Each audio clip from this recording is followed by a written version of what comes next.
जी। गुरुदेव, मेरी बहुत इच्छा होती है कि मैं नाम जप करूं, आप कृपा करें। तो रोकता कौन है? अभी इच्छा का किसने, किसका है? हम बस बैठने बैठे रहे, आपको रोकता कौन है? ये इच्छा हो जाए तो जगत मंगल करने की सामर्थ्य आ जाए। पर बस इतनी और इच्छाएं हैं कि ये भी एक ऐसे स्फुरित हुई साइड में पड़ी रहती है। अगर इस इच्छा का पालन कर ले तो सब सामर्थ्य आ जाए। नाम में इतनी सामर्थ्य है कि नाम ही भगवान को अधीन कर लेता है नाम, और तो क्या बात है।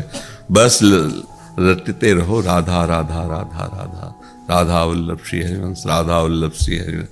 इच्छा ही तो नहीं लोगों के अंदर। इच्छा हो जाए तो फिर क्या है? इच्छा हो जाए तो फिर बहुत बढ़िया बात। अगर इच्छा है तो आपको रोकता कौन है? खूब नाम जप कीजिए। देखो, सबसे प्रार्थना है, अगर आपका भोजन सही नहीं होगा, आपका संग सही नहीं होगा, आपका देखना सुनना सही नहीं होगा, तो आप भजन नहीं कर पाओगे।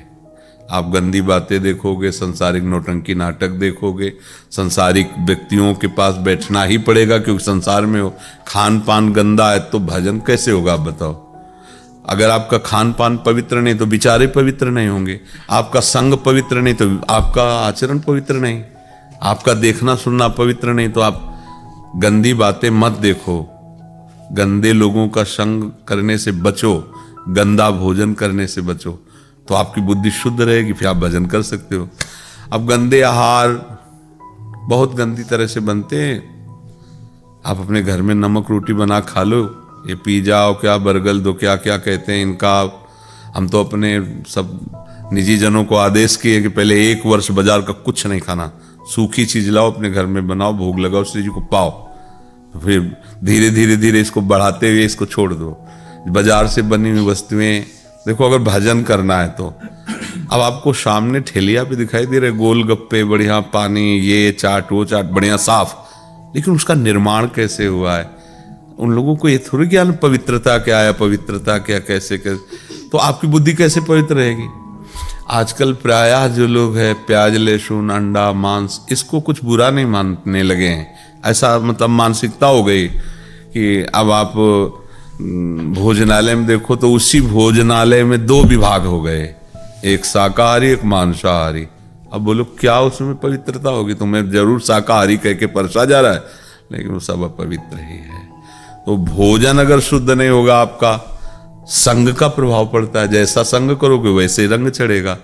अच्छा, दृश्य का प्रभाव पड़ता है। आपके हाथ में मोबाइल है, आजकल कोई छोटा मोबाइल रखना पसंद नहीं करता, बड़ा बड़ा मोबाइल। सर्च करो, घर बैठे आप सब देखो, पिक्चर देखो, नाटक देखो, गंदी बातें देखो, फिर आपको भजन में मन लगेगा। जैसी चीज देखोगे, जैसा सुनोगे, जैसा बोलोगे, जैसा खाओगे, वैसी चिंतन बनेगा, और जैसा चिंतन बनेगा वैसा आपके हृदय में शांति या अशांति होगी। तो आजकल तो बहुत कठिन भजन करना। सबके पास मोबाइल है, सबके पास मतलब संसार है जेब में। अगर मोबाइल है तो आपके कुछ भी, आप अमेरिका सर्च करो, इंग्लैंड सर्च करो, कुछ भी वो सब। अब बताओ, वो ऐसे ही मन चंचल है और व्यवस्था और उसको बर्बाद करने की हमारे पास है तो सब। इसलिए बहुत सावधान रहो। कम से कम ऐसे आचरण हमारे हों कि जो राक्षसों से न मिलते हों।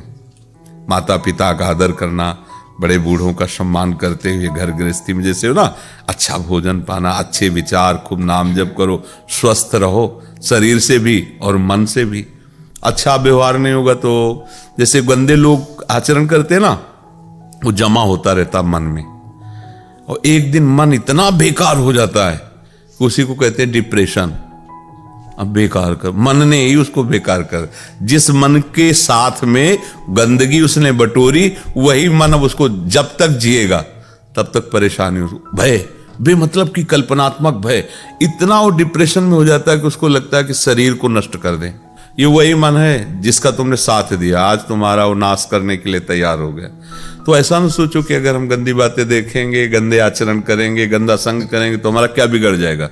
तुम्हारा मन जब गंदगी को बटोर लेगा तब वो तुमको ऐसा दुख देगा कि फिर कोई उपाय, जब मन ही दुख दे रहा तो अब किससे, बाहर से किसी, क्योंकि आपका भजन नहीं, आप प्रभु का चिंतन नहीं करें। तो मन का काम चिंतन करना, और निगेटिव चिंतन कराएगा, पावर है नहीं तो निगेटिव चिंतन करने में होता क्या, फिर परेशानी है। इसलिए सावधान रहो, नाम जप करो, शास्त्रों का स्वाध्याय करो, सत्संग करो, अच्छा भोजन पाओ जहां तक हो सके।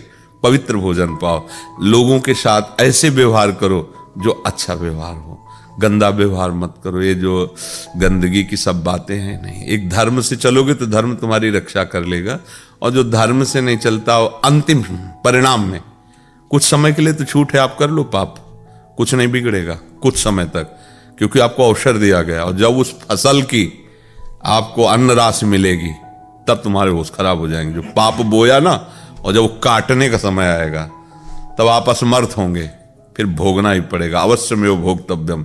इसलिए डरो, कोई पाप ना बने। भगवान से प्रार्थना करते रहो कि नाथ हमसे कोई पाप ना बने, किसी को दुख ना पहुंचे। भाई मनुष्य जन्म मिला है ना, देखो अपने थाल सजा करके भोजन करो तो क्या सुख मिलता है, और कोई भूखा आदमी बैठा हो अपना भोजन उसे पवा दो, फिर देखो आपको कैसा लगता है। आपको मतलब डबल ऊर्जा मिलेगी, और एक हृदय शीतल होगा, और एक अलौकिक सुख मिलेगा। भोजन वही है, आप उसे पाते तो थोड़ा सुख मिले। लेकिन एक भूखा आदमी है और आपने वो भोजन अपना उसको दे दिया, तो आप खुद अनुभव कीजिए कि आपको एक कैसी शीतलता मिलती है हृदय में, और एक उमगन होती है। यद्यपि भूखे हो, पर एक में सामर्थ्य जागृत होती है आपके अंदर, और ऐसा लगेगा कि ये काम हम जरूर करते रहें। किसी भूखे को, किसी गरीब को, किसी दुखी को, किसी बीमार को, चाहे कोई जीव हो, अगर हम थोड़ा भी सहयोग कर दें तो देखो हृदय शीतल होने लगता है।